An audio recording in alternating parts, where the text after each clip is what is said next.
Viewers, आज हम आलू गोश्त का सालन बनाएंगे। सबसे पहले 500 ग्राम मैंने बकरे का गोश्त ऐड कर दिया है। पैन में लार्ज साइज़ का एक टमाटर है, लार्ज साइज़ का एक प्याज मैंने ऐड कर दिया है, 1 टेबलस्पून अदरक का पेस्ट और 8 से 10 लहसुन के जवे, एक मोटी इलायची, एक दालचीनी का टुकड़ा, 1 टीस्पून नमक, 1 टीस्पून आपने सुरख मिर्च पीसी हुई ऐड करनी है, हाफ़ टी स्पून आपने हल्दी पाउडर ऐड करना है, 2 से 2.5 गिलास आपने पानी ऐड करना है और अच्छे से मिक्स करने के बाद आपने पकने के लिए मीडियम टू लो फ्लेम पर पकने के लिए रख देना है। देखिए गोश्त हमारा अच्छे से गल चुका है, सॉफ्ट हो चुका है, पानी अच्छे से ड्राई हो चुका है। अब इस स्टेज पर आपने half cup cooking oil add करना और ज़बरदस्ती आपने भुनाई करनी है। भुनाई पर आपने कॉम्प्रोमाइज़ बिल्कुल नहीं करना।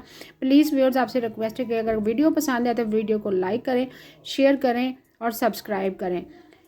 गोश्त की हम बुनाई कर रहे थे, साथ ही 2 अदद आलू हैं दरमियाने पीसेस में मैंने कट कर लिया था। अच्छे से ज़बरदस्ती बुनाई करेंगे आलू और गोश्त की। जैसे ज़बरदस्ती बुनाई हो जाएगी, ज़बरदस्ती खुशबू आना शुरू हो जाएगी बुनाई की, तब आपने पानी ऐड करना। पानी इतना ऐड करेंगे जितना आपको शोरबा चाहिए। मैंने तकरीबन 2 से 2.5 गिलास पानी ऐड कर दिया था और शोरबे को मीडियम फ्लेम पर पकने के लिए रख दिया था। बहुत ही मज़ेदार, बहुत ही टेस्टी आलू गोश्त का शोरबा बनता है। अगर आपको ये रेसिपी पसंद आ रही है तो प्लीज़ रेसिपी को ट्राई भी ज़रूर कीजिएगा और प्लीज़ फीडबैक दीजिएगा आपके आलू गोश्त का सालन किस तरह का बनता है। अगर आप मेरे तरीके से बनाएंगे तो यकीन करें बहुत ही मज़ेदार और टेस्ट में लाजवाब बनेगा। आखिर में आपने गरम मसाला पिसा हुआ ऐड करना है 1/4 टीस्पून और हरा धनिया आपने लाजमी ऐड करना है।